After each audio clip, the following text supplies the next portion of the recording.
Hai, Assalamualaikum warahmatullahi wabarakatuh.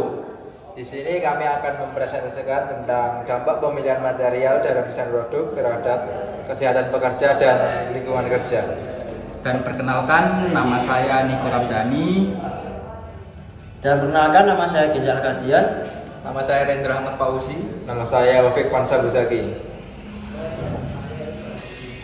Pendahuluan industri manufaktur merupakan salah satu sektor yang memiliki dampak besar terhadap lingkungan dan kesehatan pekerja, terutama melalui pemilihan material yang digunakan dalam desain produk. Bahan yang digunakan untuk memproduksi barang-barang sehari-hari mulai dari elektronik hingga kendaraan dapat mengandung bahaya baik bagi kesehatan pekerja di pabrik maupun bagi lingkungan tempat mereka beroperasi.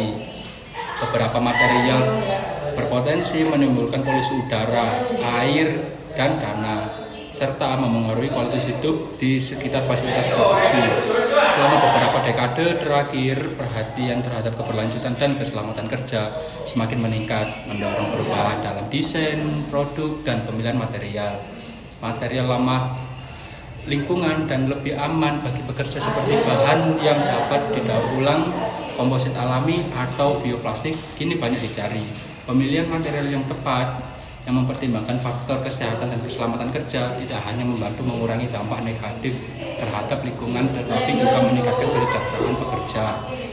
Artikel ini bertujuan untuk menggali lebih dalam tentang bagaimana pemilihan material dalam desain produk dapat memengaruhi kesehatan pekerja dan lingkungan kerja, serta bagaimana inovasi material ramah lingkungan dapat membantu menciptakan kondisi kerja yang lebih aman dan mendukung keberlanjutan lingkungan.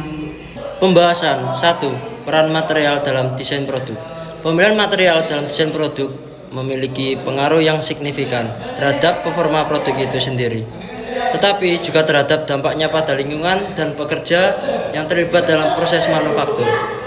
Jenis-jenis material dalam desain produk meliputi 1. Material organik, bahan yang berasal dari makhluk hidup atau bahan yang dapat terdegradasi secara alami di lingkungan. Dalam konteks desain produk, material organik sering dipilih karena sifat-sifat alaminya yang ramah lingkungan. 1. Kayu. Kayu adalah salah satu material organik yang paling sering digunakan dalam desain produk, terutama untuk furnitur, dekorasi interior. 1. Kelebihan dari kayu yaitu estetika alami. Kayu memiliki tekstur dan corak yang unik yang memberikan keindahan alami pada setiap produk. Kekuatan dan daya tahan kayu. Kayu yang dipilih dengan baik dapat sangat kuat dan tahan lama. Terdapat kekurangan juga yaitu 1. Perawatan. Kayu memerlukan perawatan berkala untuk mencegah kerusakan akibat cuaca atau serangan organisme seperti jamur dan rayap. Material anorganik, bahan yang tidak berasal dari makhluk hidup dan tidak mengandung karbon dalam jumlah yang signifikan dengan beberapa pengecualian seperti karbon dioksida atau karbonat. Bahan-bahan ini cenderung stabil secara kimiawi, tahan lama, dan memiliki banyak aplikasi dalam berbagai bidang desain produk, mulai dari peralatan rumah tangga, elektronik, kendaraan, hingga konstruksi bangunan. Beberapa contoh material anorganik yang sering digunakan dalam desain produk termasuk logam keramik, kaca, beton, batu, dan beberapa komposit yang melibatkan material non-organik. Material-material ini biasanya memiliki sifat-sifat seperti kekuatan, daya tahan, dan ketahanan terhadap suhu ekstrim.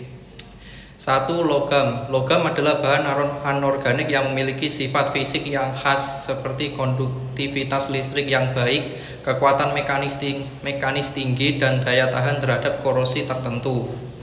Kelebihan. Kekuatan dan ketahanan. Logam memiliki ketahanan mekanik yang luar biasa, menjadikannya bahan pilihan untuk aplikasi struktural dan fungsional. Kekurangan. Beberapa logam terutama logam langka seperti titanium sangat mahal. Meskipun ada logam ringan seperti aluminium, banyak logam lainnya seperti baja sangat berat dan bisa menjadi beban dalam aplikasi desain produk tertentu.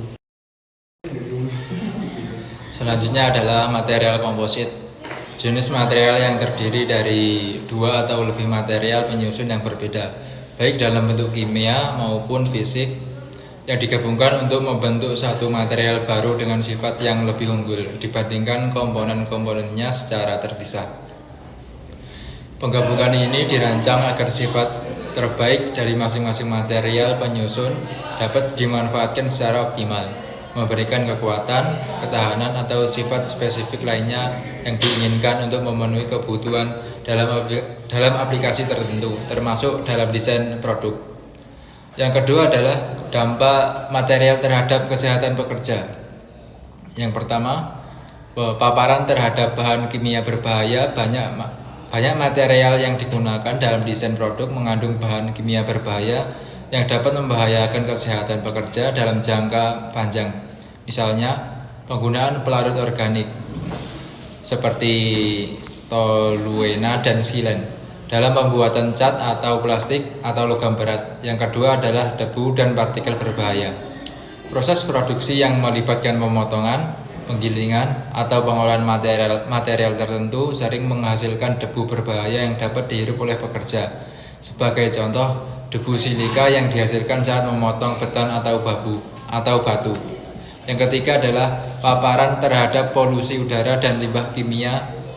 Selain paparan terhadap bahan kimia dalam bentuk debu atau uap, penggunaan material tertentu dalam produksi juga dapat meningkatkan polusi udara dan limbah kimia.